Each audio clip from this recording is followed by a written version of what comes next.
आप सभी का रानीपुर समाज का बहुत पुण्यदाय है। और क्यों नहीं पुण्य का संचय, जिनके इतने ऊंचे ऊंचे शिखर कितने 108 शिखर, इतना सुंदर भव्य मंदिर जहाँ पर हो, और जब भगवान की वहाँ पूजा करते हैं तो कितनी विशुद्धि बनती है, और उस विशुद्धि के माध्यम से कितना पुण्य का संचय आप लोगों को होता है।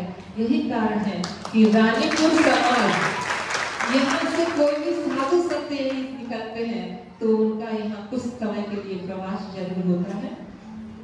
पूज्य गुरुदेव के शरण यही कहेंगे, गुरु के नाम की महिमा सभी अज्ञान हरती है, मिले वरदान वाणी को तो किस्मत काम करती है, रहे दिल से जो अर्पण हो तो सारे काम बनते हैं, उन्हीं की नाम सागर में किनारा प्राप्त करती है, उन्हीं की नाम सागर में किनारा प्राप्त करती है।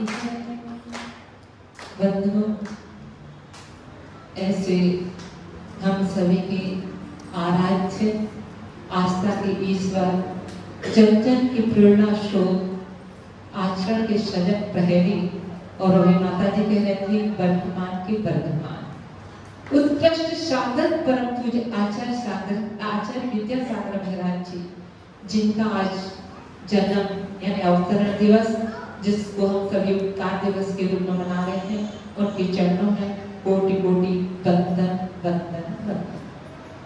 बस 4 पंक्तियां उनके लिए और कहेंगे, क्योंकि परंतु माता जी को ज्यादा सुनना है, बीच में व्यवधान नहीं बनेंगे।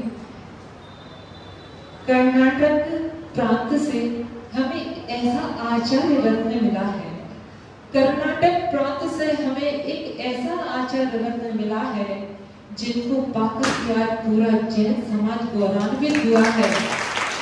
इनका है रूप सलोना, इनका है रूप सलोना, संयम का साथ मिला है, सच पूछो तो इनको पाकर आप मुनियों को सम्मान मिला है, मुनियों को सम्मान मिला है।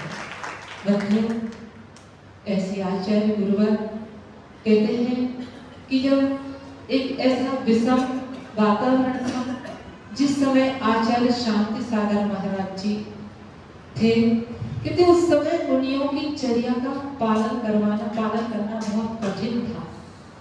और ऐसे समय में आचार्य शांति सागर जी हुए, जिन्होंने एक निर्दोष मुनि परंपरा को जीवंत किया।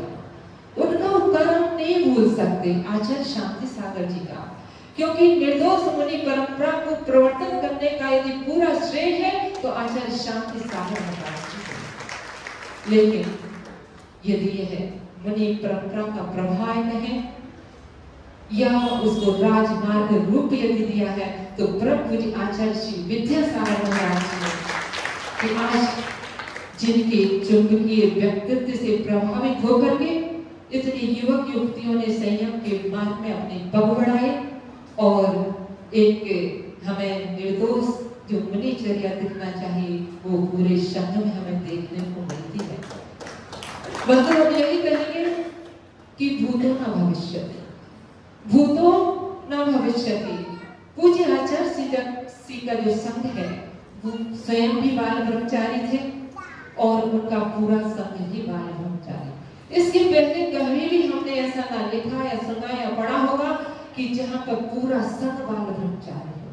तो ऐसे पूरा जिनका बाल ब्रह्मचारी संघ था, ऐसे अलवेले अपने संत आदित्य संत आचार्य श्री विद्यासागर जी थे, जिन्होंने पूरे संघ को, विशाल संघ को दीक्षा देकर के एक नया इतिहास, स्वर्ण इतिहास रचा है। ऐसे आचार्य श्री के चरणों में बारंबार वंदन करती हूँ और उनका उपकार हम नहीं भूल सकते। पंडित कैलाश चंद्र जी शास्त्री जी का आप लोगों ने नाम सुना होगा, जो इस जैन जगत के एक आदित्य विद्वान रहे हैं। कहते हैं इस समय उनकी मुनियों के प्रति श्रद्धा कम हो गई थी।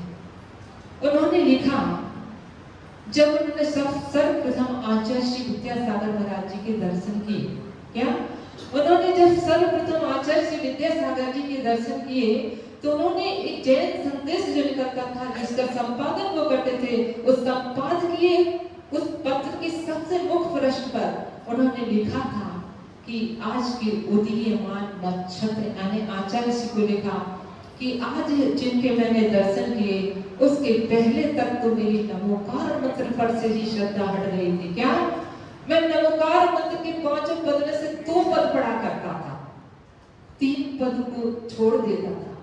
लेकिन जैसे ही मैंने परम पूज्य आचार्य श्री विद्यासागर महाराज जी के दर्शन किए तो मुझे नमोकार मंत्र के 5 पद सार्थक लगने लगे और कहते ऐसी उनकी आस्था बनी। और जो उस समय बहुत से लोगों की साधु मान श्रद्धा टिक गई थी तो कहते उन्होंने अपने मित्रों को भी यही कहा कि एक बार दर्शन करना, यदि सच्चे गुरु के दर्शन करना है तो एक बार परम पूज्य आचार्य श्री विद्यासागर महाराज जी के दर्शन अवश्य कर लेना। और उन्होंने इस प्रकार से अपने उस पत्र में लिखा था। तो बंधु ऐसे आचार्य विद्यासागर महाराज जी का आज जन्म दिवस कहते हैं कि पंचम काल है, पता नहीं आचार्य से क्यों इस पंचम काल में उत्पन्न हुई। कहते हैं वो तो चौथे काल में उनको जन्म लेना था क्योंकि पंचम काल में मिथ्यात्व के साथ जन्म होता है, इसलिए जन्म दिवस के रूप में ना मना करके उपकार दिवस के रूप में आज अपन उसको मना रहे हैं। और उनके उपकार को तो भुलाया नहीं जा सकता। क्या उनके उपकार को भुलाया नहीं जा सकता। खिला फूल मुरझाया खुशबू कम नहीं होती, खिला फूल मुरझाया खुशबू कम नहीं होती, श्रद्धा से झुकती आंखें उनको नमन करती। कौन कहता है कि वो इस जहां में खो गए, वह तो सदियों सदियों के लिए इस जहां में अमर हो गए, अमर हो गए। भले ही आज हमारे बीच में नहीं है लेकिन उनके सिद्धांत, उनकी चारित्र, उनके संदेश, उनकी प्रेरणा, उनकी संबल सब कुछ आज हमारे पास है। और उनको स्मरण करते हुए उन्होंने जो सूत्र हमें दिए, जिसको हमारी पूज्य माता जी की बिचरिया कितनी अच्छी है ना। बिल्कुल वो आचार्य श्री आचार्य गुरु से प्रणव सागर महाराज जी के ही उसमें चल रही है। कहते वो एक एक सूत्र को उनको अपना करके चल रही है। आगम की हर अक्षर की आज्ञा का पालन करने का उनका उद्देश्य रहता है।